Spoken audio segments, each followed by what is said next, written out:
ലഹരി മാഫിയക്കെതിരെയുള്ള പോരാട്ടത്തിന് കേരള പോലീസിൽ സ്ഥിര സംവിധാനമുണ്ടാക്കുമെന്ന് ആഭ്യന്തര വിജിലൻസ് വകുപ്പ് മന്ത്രി രമേശ് ചെന്നിത്തല പെരിന്തൽമണ്ണ ഷിഫ കൺവെൻഷൻ സെന്ററിൽ നടന്ന മെഗാ തൂഫാൻ ക്യാമ്പയിൻ ഉദ്ഘാടനം ചെയ്ത് സംസാരിക്കുകയായിരുന്നു മന്ത്രി. കേരളത്തിൽ ലഹരി മാഫിയയുടെ വേരറുക്കുന്നതുവരെ ഓപ്പറേഷൻ ക്യാമ്പയിൻ തുടരുമെന്ന് മന്ത്രി വ്യക്തമാക്കി. ഓപ്പറേഷൻ തൂഫാൻ പോലെ ജനങ്ങൾ ഏറ്റെടുത്ത മറ്റൊരു ക്യാമ്പയിൻ അടുത്ത കാലത്തുണ്ടായിട്ടില്ല. കേരളത്തിലുടനീളം ഓപ്പറേഷൻ തൂഫാൻ സമ്മേളനങ്ങൾ, ജാഥകൾ, കലാപരിപാടികൾ, ബോധവൽക്കരണ ക്ലാസുകൾ തുടങ്ങി വിപുലമായ പരിപാടികൾ നടന്നുവരികയാണ്. പുതിയ തലമുറയെ ലഹരിയിൽ നിന്ന് മോചിപ്പിക്കുക എന്നതാണ് നമ്മുടെ ലക്ഷ്യം. ഈ ക്യാമ്പയിൻ ഏറ്റെടുത്തിട്ടുള്ളത് അമ്മമാരും സഹോദരിമാരുമാണ്. ലഹരി മാഫിയക്കെതിരെ പോലീസ് നിതാന്ത ജാഗ്രതയിലാണ്. ലഹരി മാഫിയയ്ക്ക് മുൻപിൽ കേരളം മുട്ടുമടക്കില്ല. മുൻപ് മയക്കുമരുന്ന് മാഫിയയെ ജനങ്ങൾക്ക് പേടിയായിരുന്നു. ഇപ്പോൾ ജനങ്ങളെ മാഫിയ ഭയക്കുന്ന കാലമാണ്. മറ്റ് തെക്കേ ഇന്ത്യൻ സംസ്ഥാനങ്ങളിലും ഓപ്പറേഷൻ തൂഫാന്റെ അലയൊലികൾ ഉണ്ടായിട്ടുണ്ട്, മന്ത്രി പറഞ്ഞു.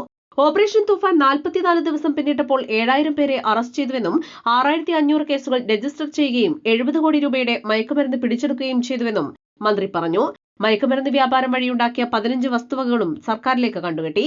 നജീബ് കാന്തപുരം MLA അധ്യക്ഷത വഹിച്ചു. VS ജോയ് MLA, ജില്ലാ പോലീസ് മേധാവി ചൈത്ര തെരേസ ജോൺ, മുൻ വിദ്യാഭ്യാസ മന്ത്രി advocate Nalakath Suppy, municipal chairperson Suraiya Farooq, Perinthalmanna block panchayat president Najma Thabsheera, motivation speaker Rangeesh Kadavath, ജനപ്രതിനിധികൾ, വിദ്യാഭ്യാസ പ്രവർത്തകർ, വ്യാപാരി വ്യവസായി ഏകോപന സമിതി പ്രതിനിധികൾ, വിദ്യാർത്ഥികൾ, രക്ഷിതാക്കൾ, പൊതുജനങ്ങൾ എന്നിവർ മെഗാ തൂഫാന്റെ ഭാഗമായി. East live, Perinthalmanna. പരിക്കുകളെ ഇനി പേടിക്കേണ്ട. എല്ലാവിധ സ്പോർട്സ് ഇഞ്ചുറികൾക്കുമുള്ള സമഗ്ര പരിഹാരം ഇവിടെയുണ്ട്. ABC orthopaedic hospital, near Kairali theatre, Calicut road, Manjeri.